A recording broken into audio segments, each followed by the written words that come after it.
Hi friends, તો ગુજરાતમાં જે પણ વિદ્યાર્થીઓ એમવાયએસવાય અને સીએમએમ સ્કોલરશિપમાં લાયકાત ના ધરાવતા હોય એ તમામ વિદ્યાર્થીઓ ડિજિટલ ગુજરાત સ્કોલરશિપ માટે ફોર્મ ભરતા હોય છે.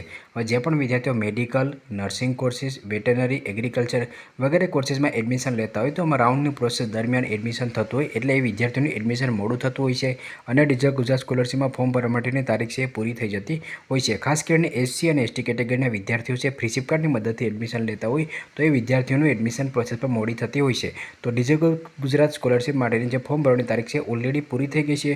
તો હવે જે પણ વિદ્યાર્થીઓ મેડિકલ કક્ષાના કોર્સીસમાં, પેરામેડિકલ કક્ષાના કોર્સીસમાં, નર્સિંગ કક્ષાના કોર્સીસમાં, વેટરનરી કક્ષાના કોર્સીસમાં અને એગ્રીકલ્ચર કક્ષાના કોર્સીસમાં એડમિશન લેતા હોય અને એ વિદ્યાર્થીઓ એમવાયએસવાય કે સીએમએમ સ્કોલરશિપ છે એમાં ફોર્મ ના ભરતા હોય એટલે કે એમાં લાયકાત ના ધરાવતા હોય એ તમામ વિદ્યાર્થીઓ ડિજિટલ ગુજરાત સ્કોલરશિપમાં ફોર્મ છે એ ભરી શકશે. હાલ અત્યારે એની કોઈ પણ છેલ્લી તારીખ છે એની જાહેરાત નથી કરવામાં આવી, પરંતુ જ્યારે પણ મેડિકલ અને નર્સિંગ કોર્સીસના તમામ રાઉન્ડની પ્રોસેસ પૂરી થઈ જતી હોય છે ત્યાર પછી ફરીથી નવી તારીખની જાહેરાત છે તે કરી દેવામાં આવતી હોય છે. એમાં જે અન્ય કોર્સીસના વિદ્યાર્થીઓ છે જેમ કે જે વિદ્યાર્થીઓ બીબીએ, બીસીએ, બીકોમ વગેરે કોર્સમાં બાકી રહી જતા હોય તો એ વિદ્યાર્થીઓ પણ ફોર્મ છે એ ભરી શકતા હોય છે. તો હાલ જે પણ વિદ્યાર્થીઓનું મોડું એડમિશન થયું છે અથવા તો એને ફોર્મ ભરવાનું બાકી રહી ગઈ છે એ તમામ વિદ્યાર્થીઓ નવી તારીખ આવશે ત્યાર પછી એ લોકો ફોર્મ છે એ ભરી શકશે. હવે જે અગાઉના વર્ષની વાત કરું 2024-25માં જે વિદ્યાર્થીઓ ફોર્મ ભરવાનું બાકી રહી ગઈ હોય અને એની નવી તારીખ આવશે તો એની અપડેટ પણ હું તમને લોકોને ઇન્સ્ટાગ્રામ પેજમાં આપી દઈશ. ઘણીવાર વિડીયો બનાવવાનો સમય ના મળતો હોય તો એ તમામ અપડેટ હું ઇન્સ્ટાગ્રામ પેજમાં આપતો હોઉં છું. તો ઇન્સ્ટાગ્રામ પેજને ફોલો કરી લેજો, જેની લિંક છે તમને ડિસ્ક્રિપ્શનમાં મળી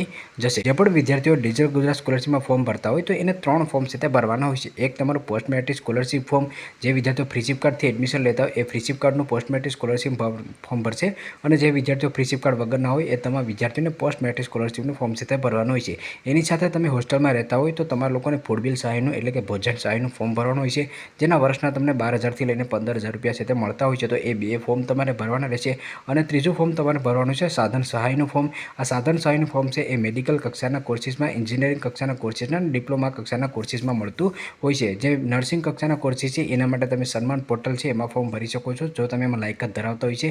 એના પર મેં આની અગાઉ જ વિડીયો બનાવેલો છે, એ વિડીયો પણ તમે જોઈ શકો છો. તો સાધન સહાય માટે મેડિકલ, એન્જિનિયરિંગ અને ડિપ્લોમાના વિદ્યાર્થીઓ ડિજિટલ ગુજરાત સ્કોલરશિપમાં ફોર્મ છે ભરી શકે છે. આ ઉપરાંત પણ તમારે એક ફોર્મ ભરવું હોય તો એ ભરી શકો છો કે જે વિદ્યાર્થીઓ પ્રથમ વર્ષે એડમિશન લેતા હોય તો એને ટેબ્લેટ છે એનું ફોર્મ ભરવાનું હોય છે. તો એ ટેબ્લેટ સહાયનું તમે ફોર્મ ભરતા હોય તો એના માટે તમને કોલેજમાંથી કહેવામાં આવે ત્યારે જ તમે ફોર્મ છે એ ભરી શકો છો. આ ઉપરાંત પણ ઘણી બધી સ્કોલરશિપ યોજનાઓ છે એની અપડેટ પણ આવતી હોય તો ઇન્સ્ટાગ્રામ પેજમાં નાખતો હોઉં છું.